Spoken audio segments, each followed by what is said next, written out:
Well, this week's weather has a lot of us in a frenzy. One minute it's hot, like 80 degrees. The next minute it's cold, like a 37.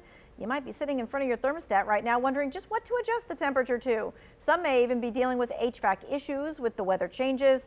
Well, no worries. Today we have Berico President Will Berry and Berico VP of HVAC Services Brandon Fisher. They're here to help us navigate through all HVAC kind of questions. So what we want you to do is we want you to be able to ask them the question that you want to know. The number to text is 336-379-5775. Your questions are anonymous, but they are answered live on TV. All right, let's start with this. Let's talk about what we need to do before we actually need to use that heat. Great. Well, first of all, thank you for the opportunity. And Berico is excited to share with the community some important factors of how they should prepare their HVAC equipment for the fall. Particularly, we recommend before it gets extremely cold, crank up your thermostat. Get that heat turned on. Check your vents. Make sure it's coming out like it should be, like it was last season. And get ahead of any things that's not working correctly. So find out the repairs, or if it's not heating to appropriately, give an HVAC contractor, Berico, a call. So that's a great tip. Also, schedule your routine maintenance. So we'll probably get into more detail on routine maintenance, where there's a lot of checkpoints that goes behind looking in, pulling off the cover of your system and getting in-depth review of your maintenance, just like you would on a vehicle. And at the very least, change your filters. All right, we're going to go through all those kind of step by step, right? So that's like the overall picture of the things that you need to do before you really need to use your heat. Let's talk about that whole maintenance thing, because a lot of times people go, oh, it's fine. I can go a year or 2 or 3 without some maintenance. Why is the maintenance call so important? Sure, I like it. I call it our myth buster, is that the common consumer might think that, hey, all I need to do is change my filter. But most HVAC contractors will do an in-depth tune-up of 20, for example, we do 20 to 25 checklist points behind each HVAC tune-up each year to make sure all the major components of a system are working correctly, they're clean, lubricated, and functioning efficiently. Additionally, by doing this, you're going to create a number of benefits for your home's safety and health. Such as cleaning things. If you suffer from allergies, you're going to have a stronger immune system.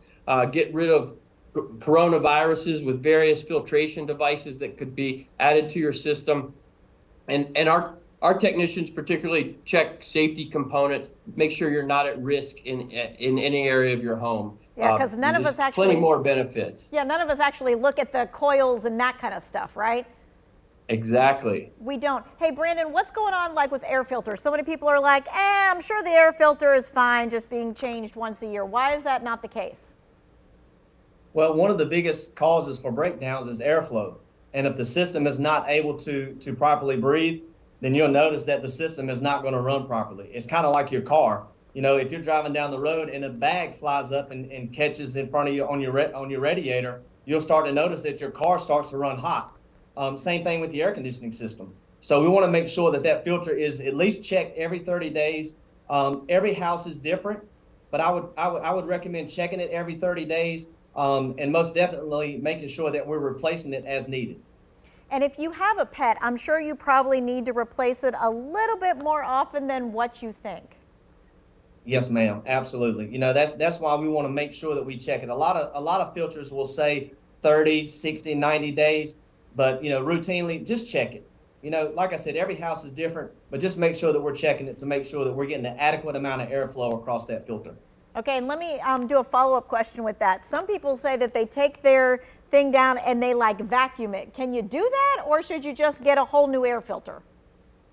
You know, well, some of them are actually like a washable type filter. And we do offer those as well. But typically, if it's just a throwaway filter, you know, they're only 3, 4, 5. Some of them are a little bit more depending on the MERV value.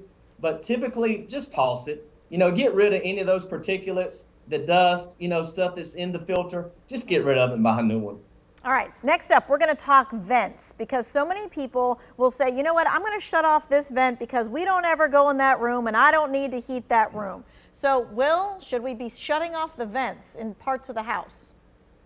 So the answer is no, but I am going to turn it to Brandon. He's the expert in airflow.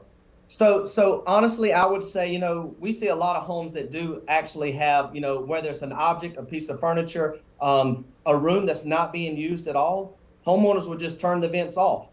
These systems are designed to move a certain amount of airflow. And if we're choking down that system in any way, then we're starving it, which will cause breakdowns, higher utility costs. So definitely, we want to make sure that that system is given the right amount of airflow throughout the home. Plus, you'll also be more comfortable. Okay. Is there a way for us to set our thermostat so that we save energy and save money? There's plenty of options out there, right? I'll start at the thermostat. So in today's world, there's a lot of different thermostats that give the homeowner availability to program it to where the temperatures can be set to when they're at home, so they're comfortable. When they leave the home, it changes temperature so they're not using as much energy or fuel consumption. Additionally, you can do small things such as close the blinds when you leave, and then open them during the day, depending on the season, if you want it hot or cold. So if you want it warmer during the winter, you can open your blinds so that sun is getting in. Make sure all your vents are open so that heat is circulating through the home. Okay. All right, we're going to take a quick break. We're taking your questions when we come back in the next segment. We're talking all things HVAC systems.